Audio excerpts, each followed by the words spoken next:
السلام علیکم ورحمۃ اللہ وبرکاتہ۔ سامعین، درس قرآن کے سلسلہ میں آج کا ہمارا سبق سورۃ الانعام آیت نمبر 138 اور 139 ہے۔ اعوذ باللہ من الشیطان الرجیم، بسم اللہ الرحمن الرحیم۔ وقالوا هذه انعام وحرث حجر لا يطعمها الا من نشاء بزعمهم وانعام حرمت ظهورها وانعام لا يذكرون اسم الله عليه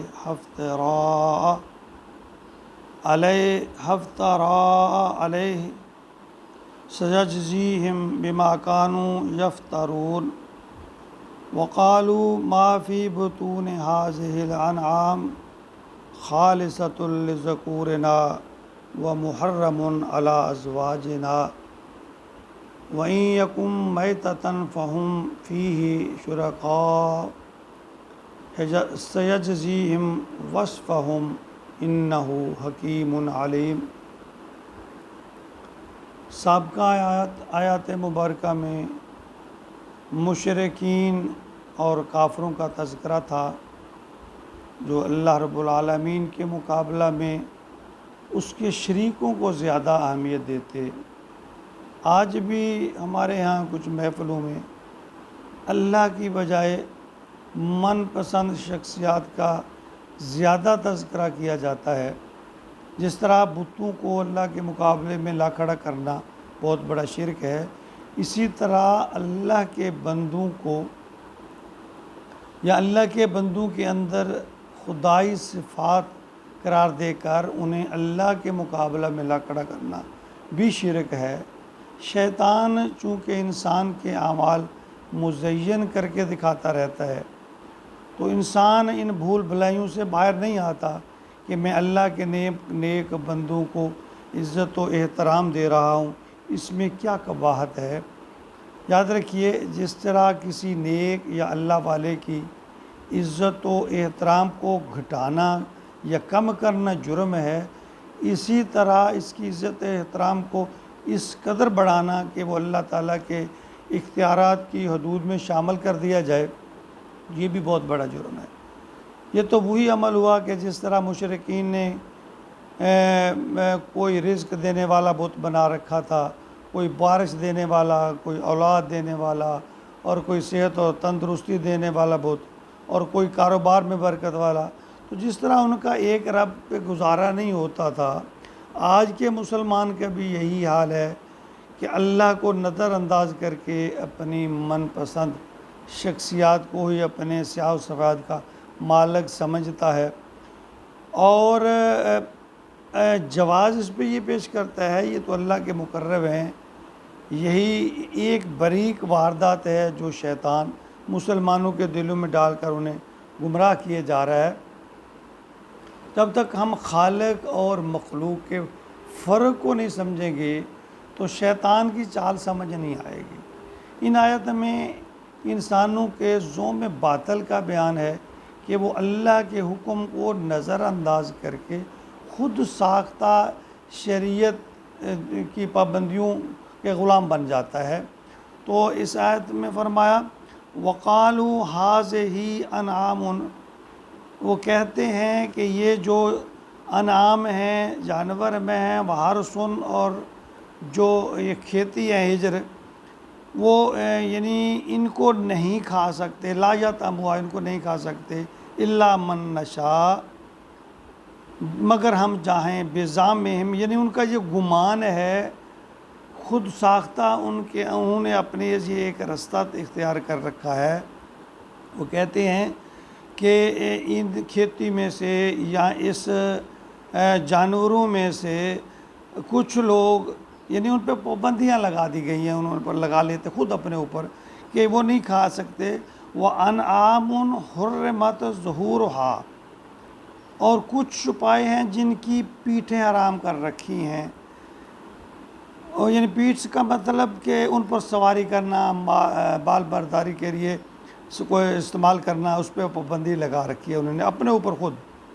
وَأَنْعَامٌ لَا يَذْكُرُونَ اسْمَ اللَّهِ عَلَيْهَا، اور کچھ چوپائے ایسے ہیں کہ وہ ان پر اللہ کا نام نہیں لیتے، حفتراء علیہ، یہ سب کچھ وہ جھوٹ کر لیتے ہیں، یعنی خود ہی اپنے اوپر انہوں نے شریعت خود ساختہ ایک شریعت جو ہے اس کی پابندیاں انہوں نے اپنے اوپر لگا رکھی ہیں کہ بعض جانور جو ہیں ان کو سواری یا بار برداری کے لیے انہوں نے اپنے لیے ممنوع قرار دے دیا، اور کچھ حیوانات کے بارے میں کہ جب اس کو ذبح کرتے تو پھر اس پر اللہ کا نام نہیں لیتے تھے۔ سَيَجْزِيهِمْ بِمَا كَانُوا يَفْتَرُونَ، اللہ ان قریب انہیں سزا دے گا ان کے افتراء کی۔ اللہ فرماتے ہیں جو میں نے پابندی نہیں لگائی، جو شریعت میں نے نہیں دی، ان کا یہ جو اعمال ہے ان پر اللہ کہہ رہے ہیں میں ان پر انہیں سخت سزا دوں گا۔ اور اگلی آیت میں فرمایا وَقَالُوا مَا فِي بُطُونِ هَٰذِهِ الْأَنْعَامِ، اور وہ کہتے ہیں کہ جو کچھ ان چوپایوں کے پیٹ میں ہے خالصۃ لذکورنا، وہ خالص مردوں کے لیے ہے، وَمُحَرَّمٌ عَلیٰ أَزْوَاجِنَا، اور ہماری عورتوں پر حرام ہے، یعنی عورتوں پر وہ چیز حرام ہے، مردوں کے لیے حلال ہے۔ یعنی اگر اونٹنی جو ہے حاملہ وہ ہوتی، اونٹنی یا جانور کوئی بھی ہوتا تو اس کے پیٹ میں جو بچہ ہے اس کا گوشت صرف مرد کھا سکتے ہیں، عورتوں کے لیے یہ جائز نہیں ہے۔ اگر وہ یکم میتۃ، ہاں اگر وہ مردہ ہو، مرا ہوا ہو، فہم فی شرکا، تو وہ سب اس میں حصہ دار ہوں۔ یعنی عقل بھی ایسی باتوں کو نہیں مانتی کہ ایسی انہوں نے خود ساختہ اپنے اوپر پابندیاں لگائی ہوئی تھیں۔ سَيَجْزِيهِمْ وَصْفَهُمْ، اللہ ان قریب انہیں سزا دے گا، یعنی اس کی جزا دے گا، سزا دے گا، انہ حکیم علیم، ان کی ان باتوں کو جو انہوں نے گھڑ لی۔ اللہ فرما رہے ہیں وہ یقیناً اللہ حکیم بھی ہے اور علیم بھی ہے، جاننے والا بھی ہے اور حکمت والا بھی ہے۔ یعنی جن چوپایوں مویشیوں کو یا جو رزق اللہ نے اپنی رحمت سے انہیں دیا، انہیں حلال ٹھہرایا، لوگ خام خواہ اس کو اپنے اوپر حرام قرار دے رہے ہیں۔ اس پر ستم شریف یہ کہ اللہ کے مقابلہ میں اپنی بات کو وہ بہتر اور درست تصور کرتے ہیں۔ اس میں 3 باتیں ہیں صحت میں۔ ایک تو انعام یعنی جانور یا مویشیوں کا جو بتوں یا درباروں کی دربار وغیرہ جس طرح کے ہوتے تھے ان کی نظر کیا جاتا، عام لوگوں کے لیے ان کی سواری کرنا حرام سمجھا جاتا۔ دوسرا ہر سونے کھیتی کی جو پیداوار ہے اس کو نظر یا منت کے طور پر بتوں کے نام کر لیا جاتا اور اپنے لیے اس کو حرام سمجھتے۔ اور تیسرا یہ کہ جانوروں کو معبودان باطل کے لیے وقف، یعنی بتوں کے لیے وہ وقف کر دیتے، ان کا دودھ سواری کرتے ہوئے یا ان کو ذبح کرتے یا کھاتے ہوئے اللہ کا نام نہیں لیتے تھے۔ تو یہ اللہ تعالیٰ نے ان کے بارے میں فرمایا کہ ایسی من گھڑت خود ساختہ باتیں انہوں نے دین میں پیدا کر لی تھی۔ اللہ فرما رہے ہیں میں ان کا ضرور ان سے مواخذہ کروں گا، ان کو اس کی ضرور سزا دوں گا کہ جب میں نے کوئی پابندی نہیں لگائی۔ اور یہ عقل بھی نہیں ایسی باتیں مانتی، لیکن جب انسان تعصب اس کے اندر آ جائے تو پھر اس کی عقل کام ہی نہیں کرتی۔ وہ جب لکیر کا فقیر ہو جائے، جب سنی سنائی بات کہی یا اپنے سابقہ وہ بڑوں کی بات کہے، یہ بس یہ چونکہ وہ کرتے ہیں، انہوں نے کیا ہے، انہوں نے کہا، تو اس طرح پھر عقل بھی انسان کی ماری جاتی ہے، سمجھ نہیں آتی ہے انسان کو۔ اللہ تعالیٰ میں دین کو سمجھنے کی توفیق عطا فرمائے۔ دیکھیں دین کوئی مشکل نہیں ہے، لیکن اس کے لیے جب انسان کوشش کرتا ہے تو اللہ اس کے لیے دروازے کھول دیتا ہے۔